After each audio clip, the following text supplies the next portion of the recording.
Testing, testing. 1, 2. Well, Aljamain, how's life been since defending your title against TJ Dillashaw on Fight Island?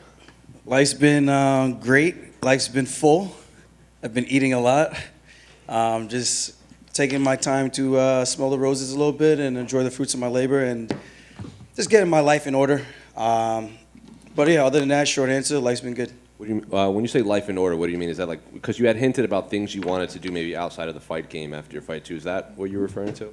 Yeah, all the in-between things that you need to get done in between a fight camp. When I'm in the training camp, I literally almost have time to do nothing, you know, because I'm just so dialed in. So for me to actually have a little bit of downtime, as soon as the fight was over, I was pretty much hitting the floor running and just trying to get things in order, trying to figure out what's the next step to get everything done so that when the next training camp does come around, I could just focus on that. And I think that's what's helped me get to this point. And, you know, if it ain't broke, don't fix it. So, and it felt like as soon as you won, everyone's like, oh, the Sean O'Malley fight's next, the Henry Cejudo fight's, the Marlon Vera. So if you had to match make the Bantamweight division before you return in June, which matchups would you like to see? If you were Mick Maynard and Sean Shelby? I would whoop all their asses no matter what. Honestly, I feel that's how I honestly feel. If I had a match make, I'm going to go by who's the #1 contender. I don't believe in cutting the line. I believe in doing things the hard way, the way I had to do it. I didn't get any handouts. I had to fight through everybody in the top 5 pretty much, top 10. And there was no shortcuts to just jump the line and elevate to a title shot opportunity. Even when I had a #1 contender fight, I think you guys could remember that the UFC wasn't so keen in giving me that shot that I earned. And who knows why. I guess maybe my style. It seems to be okay when the Dagestanis do it, but it's weird when I do it. I don't know. It's like this weird disconnect I'm trying to figure out. Maybe, like I said, maybe it's because I'm not Dagestani. I just got to shave my mustache, and I think things would be okay. But if I had to pick somebody, give me the money fight. Whichever one that is, I think is personally O'Malley. And people may think, oh, you're just going to take him down and steamroll him. I think I would do that to anybody. So he can catch me the same way I could take him down and it'd be a short night for him. The same way he could catch me and it could be a short night for myself as well. So if that's the case, would you want to see maybe Henry fight Cheeto in the meantime? I would like to see Henry show that he's serious about this, you know? I don't know. I can't take the guy serious. And there's nothing against him. He's accomplished so much. So I don't want to, rag on him in that regards. But I do think if he actually gets back and competes against somebody to make it go like, okay, this guy's for real. And I do understand his what he's trying to do. He doesn't want to take a #1 contender fight because if he loses, it's just he would rather lose in a title shot opportunity. And I think that's where he's at right now. I'm like, no one told you to retire, bro. Like, we all knew you were going to come back. Like, what stupid games are you playing? You know, so that's on you. The division has passed you by, and what you've done 3 years ago doesn't quite hold a candle to what everyone's doing right now and competing. You know, this game, I think, is kind of past him. And he's a smart dude. He's getting older. But that fight doesn't really move me to go, oh, yeah, I can't wait. Like, I'm not getting up out in the morning like, yeah, I'm fighting Henry Cejudo. I fight O'Malley, I'm like, yeah, this is a big fucking fight. I fight Cheeto Vera, I'm like, this is a dangerous and a big fucking fight. You know, that's the way I feel about that. With Henry, it's just like, I'm fighting the king of cringe, whatever you want to call him. I don't know. It's just whatever. Looking at your last fight, I don't know if you saw, but when for the Anatomy of a Fighter, they showed kind of Khabib watching your fight. They didn't show what the positions or everything, but he said something about this is his position. He's the best in the world here. Speaking of your fight, I think it was when you were on top of TJ. So were you aware of that, and what do you think about when like Khabib, who many consider the best wrestler, one of the best, is calling you the best at certain positions? It was cool. It's really nice to see someone of his, I guess, stature who recognizes what other people are doing. Khabib is one of the greatest on top positions with great control. He takes you down, he drowns you, and it's really hard for you to get back to your feet. So I think even him being in the back room for that little bit, he was working out with Islam, and Hasbullah came through. Shout out Hasbullah. They got to see Merab and I rolling a little bit. And I think he could still, he wasn't like just watching us, but you know, I'm pretty sure he saw like glimpses and pieces of what we were doing, and then to see that happen in the fight, despite TJ's one arm, Mr. Potato Head, arm falling off. I think he knows, like, you can recognize skill and talent when someone's doing something, you know? Even the same thing, like, Islam might not have fought, like, the best guys, but he was dominating to the point where everyone was like, he is the best guy, because you can recognize what he's doing and how he's doing it, and you can kind of go, okay, there's something to this. It's not just he's beating up these lower level guys, because these are high level dudes that he's doing it to. And I think Khabib's just one of those guys who can recognize he can appreciate and see what people are doing, looking at the matchups and analyzing it from that standpoint. And going off of that, during your fight week, people would obviously ask you, like, oh, what's next, what's next, what's next? And you would say, like, the top 5, but you would mention Umar Nurmagomedov a few times, even though he's not even in the top 10. Is that just you recognizing his skill level in an eventual title fight down the line? Well, the UFC asked me about him. They did like a top 15, and they gave me names. So I watch everybody. I do my own podcast, and I break down all the fights every single weekend. And Umar fights, and I break him down and analyze his skill set as well. So I know he's a threat.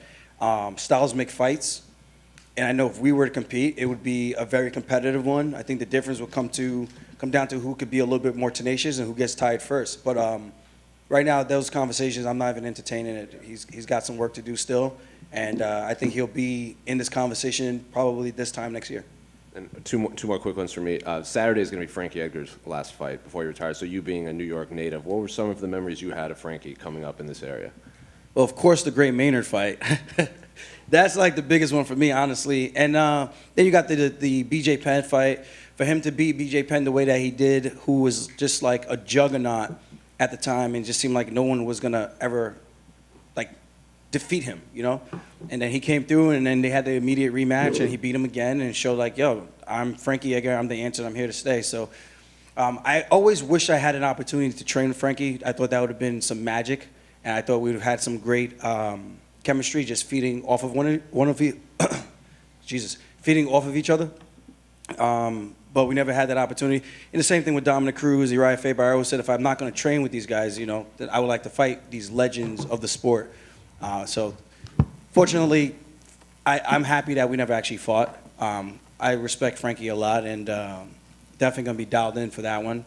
And I hope he has a good send-off, you know. I just hope he can do what he was doing to Cheeto and just not get caught, and gets the job done so he could go out on the way he wants to go out. And finally, do you have any thoughts on the main event between Israel and Alex?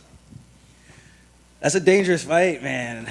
I can see Izzy countering him because Pereira is preaching that he's going to bring the fight to Izzy. And if he does that, we've seen what he did to Robert Whittaker, being reckless. He could counter-strike very, very well, and that could be the difference in that fight. Pereira takes his time. It only takes one, the great equalizer, that old faithful lefty that he has. And he's been doing some great work with Glover Teixeira. But I do think Izzy's going to grapple him a bit, push him against the cage, and try to slow him down, so to speak. He's a big dude, man. That guy's massive. He stood next to Dominic Reyes, and I was really blown away at the frames because I didn't know who was the light heavyweight at that point. But I'm leaning towards Izzy, but I've been in the sport long enough to know that anything can happen. But the same way people gave me no chance to beat Jan, which was just like laughable. But yeah, it's gonna be a great fight. I think the fans are gonna be in for a good show this time because I think Pereira is gonna keep true to his word and really push the pace and bring a good fight. So I think this one might end in a knockout. Aljo over here. Congratulations on your recent title defense. Unfortunately, a lot of people don't give you credit. They say, "Oh, TJ, Mr. Potato Head arm that you said," and this. One of the person who didn't give you credit was TJ himself. After the fight, he said, "Oh, if it wasn't for the shoulder thing, if I didn't have these injuries, like I'm better than him. That's what I'm so upset about it. I can beat him." Like, what's your response to that? You know, woulda, coulda, shoulda. You know, I was respectful to the guy. After the fight, I'm always respectful. Win or lose, I don't give a shit. I'm here to compete. I'm here to raise the stakes, my words versus your words, and go out there and really figure out who is who. And can you put your money where your mouth is? The guy said he knocked out Cody Garbrandt. Okay, you get a hand clap. Okay, you did it twice. You get a hand clap. But all of a sudden, you lose. Now it's a crutch. The guy literally reached into his jock strap, pulled out a crumpled piece of paper, and just started whipping out a laundry list of excuses after telling me I'm the one with the built-in excuses. I'm like, dude, if I lost, I would have just ate the L. Like, that's just how I am. Like, eat the L, bro. Just shut up. Go away, fix your arm, and come back. I've had a torn labrum. In the beginning of my career, I fought 7 pro fights like that. So, big whoop, bro. You're not anything special. You've done something that a lot of people do. You just fought with one leg, pretty much, against Corey Sandhagen. But what's the difference? The styles. I take anybody down. It's a bad night for anybody, especially when you're in that position where you allow me to get on top and posture up and land some big damage. So he can say whatever he wants. I'm sure he had training sessions where he was winning. And I'm sure he'd came out doing training sessions the same way he did with me. You pop it back in, and you go back and you finish the training session. And I'm sure he was confident enough to know, hey, man, I'm still getting through these training sessions. I believe in myself. I still think I can win. Kudos for him for having that self-belief, but you're delusional as fuck. You said you're purist. You want to go against the number 1 ranked guy. The number 2 ranked guy right now is Merab, and I know you guys. Is he? Yeah, he's. I didn't see the new rankings, so I have no idea. Yeah, he's number 2, and I mean I know it's a fight that obviously you don't really want, but I mean it's a really good possibility that you're the champion and he's ranked number 1 soon. I mean, what happens? What are you guys gonna do? Well, I think the UFC guarantees that he's get that matchup, and then that he's fighting for the title like he's a lock, and then we figure it out from there. As of right now, I got some things to do still in this division, and I'm still entertaining going up to 145. He's also talked about going down to 125, and we'll figure it out. We do so much for each other, it's just not going to happen, So that's where I'm at with that, and I'm sure he feels the same exact way that I do. I mean, he just came to Abu Dhabi and Dubai to help me with my training camp. He's been there for the other training camps. The same thing for me. I went to Salt Lake City, probably his last 5 fights in the UFC. So iron sharpens iron. I didn't get here without him. He didn't get there. I would like to think he didn't get to where he's at without me helping, and I recognize that. So that's a friendship that I would never want to ruin over what? I mean, I don't know. This thing, it comes and goes. This is just a moment in time. Like, eventually I'm going to lose, and I'm okay with that. I don't know when it's going to be, and life goes on, and that's kind of the way I live my life. So I don't put a lot of stock into all these things and stress myself out. I just take it day by day, fight by fight, and let the good times keep rolling in. And right now we're having the good times. One of the narratives of the TJ fight was we always talk about how impressive you are on the ground, and he said that he didn't wrestle D1. I'm a D1 wrestler, and it seems like the guys who don't wrestle D1, they carry this chip on their shoulder where they're always trying to prove themselves to that. Would you say that's an advantage having that? Oh, 100%. That's why the D3 guys, we get off when we beat these D1 guys. That's like one of our like I guess, what would you put it, like, I don't even know, like laundry list that beat a D1 guy, ruined his day. He thought he was bigger than whatever he thought. I don't know. Sometimes those guys have a real egotistical approach, and I love D1s wrestling. Like, overall, pound for pound, those guys are definitely better than D3. But there's guys at the D3 level that can compete D1 that either didn't have the grace to go, didn't have the financial means to go as well, and sometimes you just get dealt a shitty hand, So I could have wrestled D1. I didn't get the opportunity. I didn't have the resources. I started wrestling in 10th grade, and I closed that gap relatively quick. I think if you're a student of the game with anything in life, that you can do that. It just depends on how much time you put in. And for him to really just try to shit on my wrestling, I didn't really get that mental approach. You could say you're better, but to say like, oh, D3, I wrestled D1. I'm like, dude, you never All-American. I don't even know if you even went to the national tournament. So you probably wouldn't even place in the D3 level nationals. Probably wouldn't even qualify. So, and I'm not trying to keep kicking TJ while he's down. But the dude does it to himself. He just, dude, just shut up. Like, I don't want to talk about you, but you keep making me have to talk about you. And if you keep doing that, I'll be petty and just keep doing it as well. I congratulated him. Not congratulated him. I shook his hand, or I think I shook his hand. I don't know. I gave him a pat on the back. Just told him, like, yo, I thank you for the opportunity. Like, you're one of the guys I've watched for a very long time. Big inspiration in terms of style. And I can always give credit to my potential opponents, because I'm just a big fan of the sport. But then when he goes and says stuff like that, I'm just like, dude, you make it hard for me to want to put the pettiness aside, and just brings out the evil Kermit Aljo, So if you want to keep doing that, I'll keep doing that all day long. I got all day. My last question, you just talked about your YouTube, and you like to analyze and break down and preview stuff. Any chance we ever get to see you on like the actual broadcast team calling the fights? I would like to. ESPN, if you guys are out there listening. I think that would be interesting. I've done it, I think, 3 times, and I had a great time doing it. But you have to make sure you do your homework. As Dominic Cruz says, make sure you do your homework. DC has been doing his homework of late. But yeah, I can see myself doing that at some point. Fighting is fun, but watching it sometimes is a little bit easier, less stressful. So I can't wait to watch the fights this weekend so I can just be a spectator, have a couple of drinks, and just relax. Aljamain, just down here. You got to spend some time with Leon Edwards in Abu Dhabi. How do you think he does against Usman in the trilogy? I mean, that first round was a really good round for him. I do think maybe the pressure might have gotten to him and maybe zapped his energy a bit. I know he talked about that a little bit, not like the pressure, but talked about like kind of, I don't know if he said like he was in a trance almost, like just wasn't pulling the trigger. And in the 11th hour, he managed to do it. I think he's always dangerous throughout the entire fight, and I think that's the difference between him and Usman. As you know, the striker is always more likely to knock you out versus the wrestler who's more likely to grind for 25 minutes or less. So I think that's the difference. He's always going to be dangerous in that regards, but Usman was pretty handily winning that fight and on cruise control on his way to winning. So I would lean towards Usman, but again, one shot, headshot, dead, you know? So that's all it takes. And I'm a big fan of both of those guys, so I feel I'm like torn when I watch that fight. You know, I got a fellow Jamaican, and then I got Usman, someone I've actually hung out with time and time again, and have a little bit of a relationship with. So, yeah, other than that, I don't really know how it's going to go. May the best man win.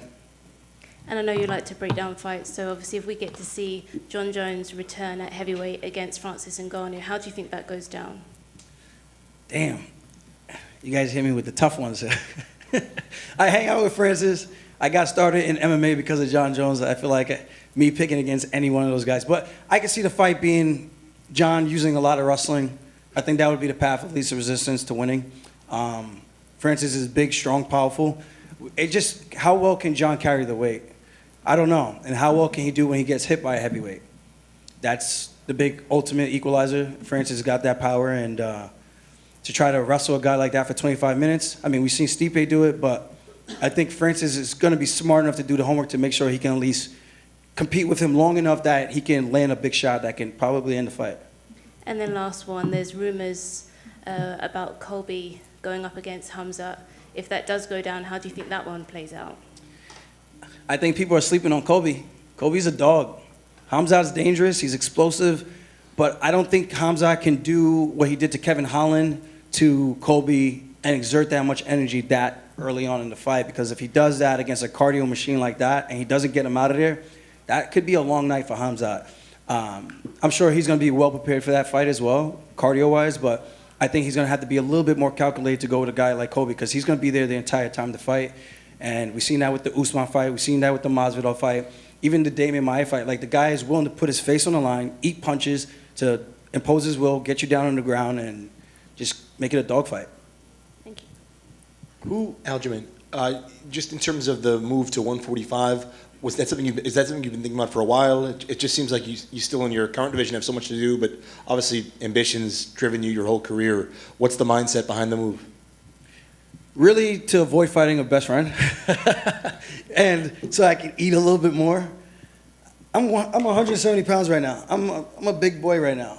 I know people are talking about me going to Perth and fight. I'm like, dude, relax. I just did 2 5-round training camps. You know, so I gotta let my body not, like right now I'm eating everything because I can't stabilize. Because once you do such a drastic weight cut, it's so hard to get your body back to a norm. I thought I would have been like good by now, but I'm still like in this weird, these cravings, and I don't know. It's so bad. I might be pregnant.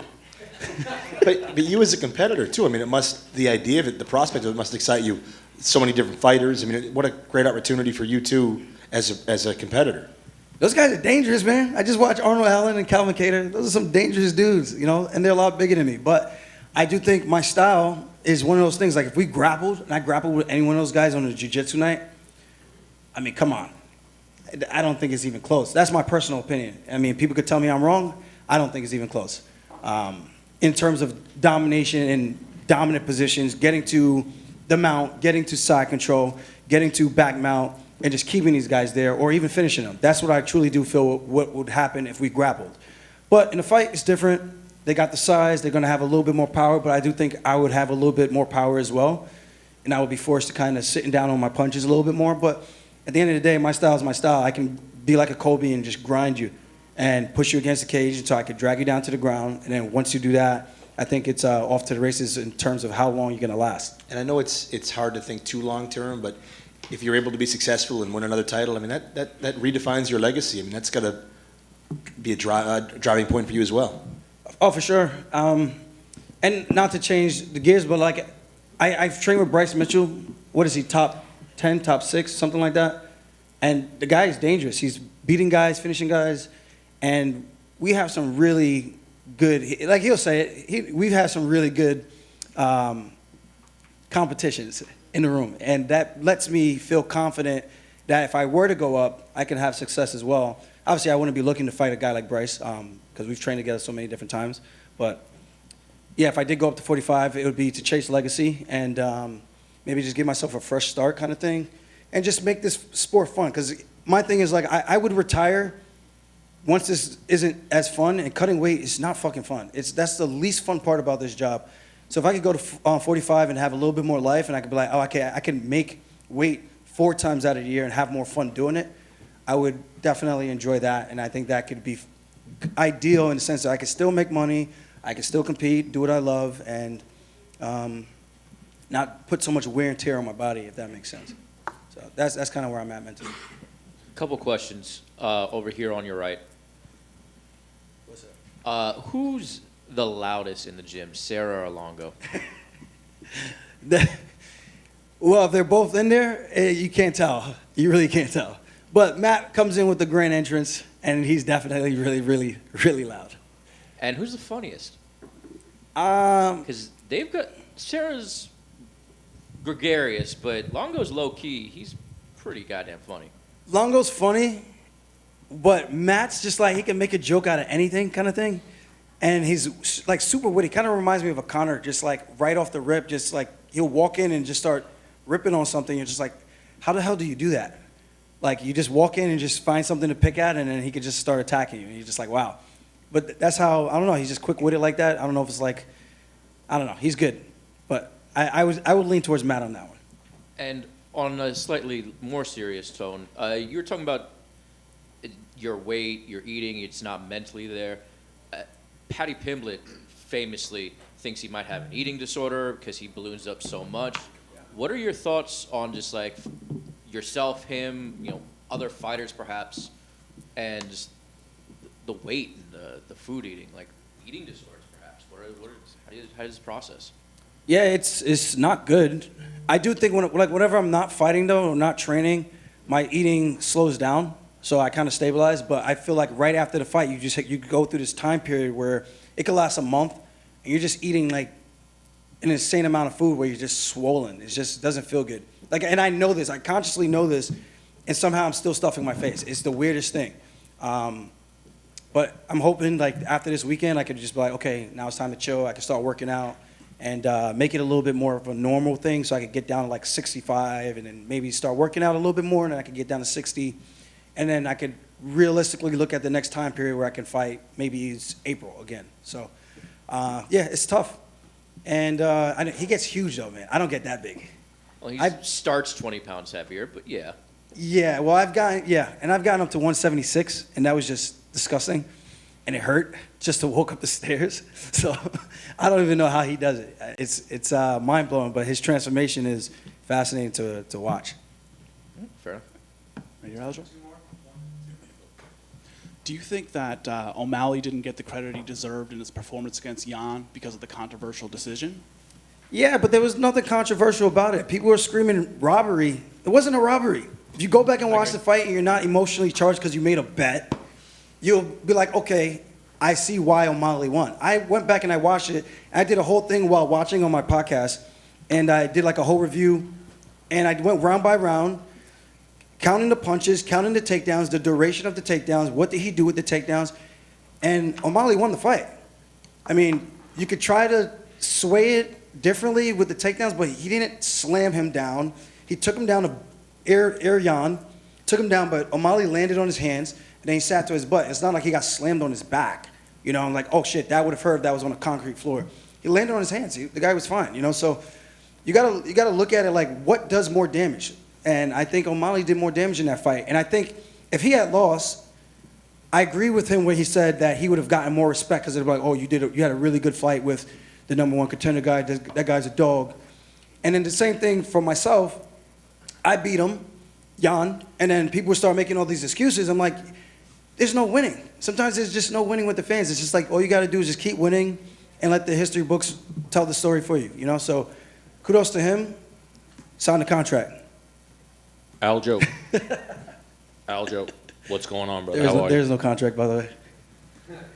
So as far as picking fights, I know you're a champion right now. How much say do you have in the opponent that the UFC gives you? Honestly, I don't know. I don't know if I get that luxury.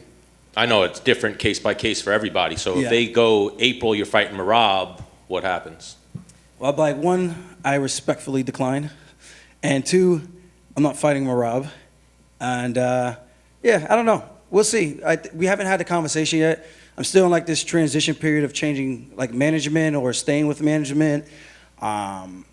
So it's, I mean, like I said before, I'm trying to clean up my house before I jump into something else. And I want to make sure I have everything in order so I could go in with, like, a fresh mind again and just get ready to focus on the next opponent, the next challenge, and that's really it. So when I do have that conversation with Dana, and my voice, I went pretty hard last night. I'm sorry, guys. Went hard in the pain last night. I'm paying for it all day today, hangover.